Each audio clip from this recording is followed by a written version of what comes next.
fitinao dia miparika manodidinanao mampisokatra fijery ny saina teritery mampamoko varavarana reo fomalaina namana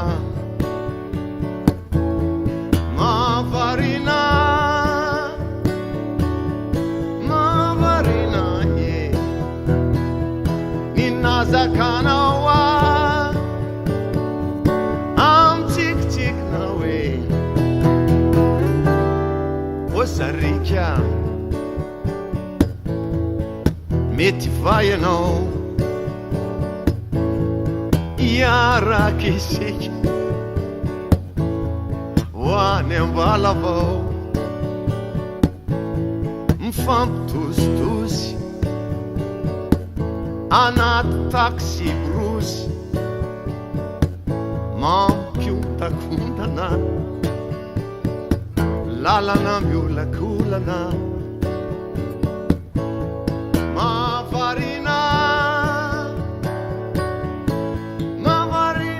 ye ravoravo ny fanahy amtsikitsiknao e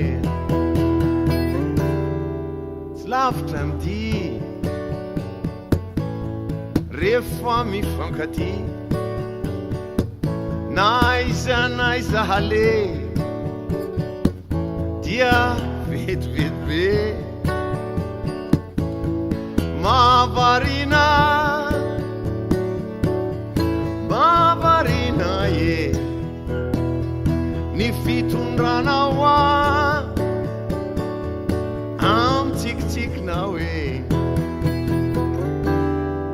o Sariaka mila kafe mafana zao tonga soa isika maraina eto ambala avao manitra ny kafe gasy nasina sira mamgasy tapaky ny kopy vy no fenonao fity mavarina ye ravoravo ny fanahy amtsikitsiknao e tsara ny mofo gasy faza milasilasy tsisy vato fa tena firy sahaza ny mpifankaty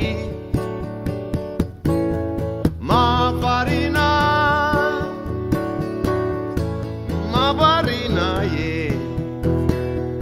ravoravo ny fanahy fa tsena neto mbala avao e o Sariaka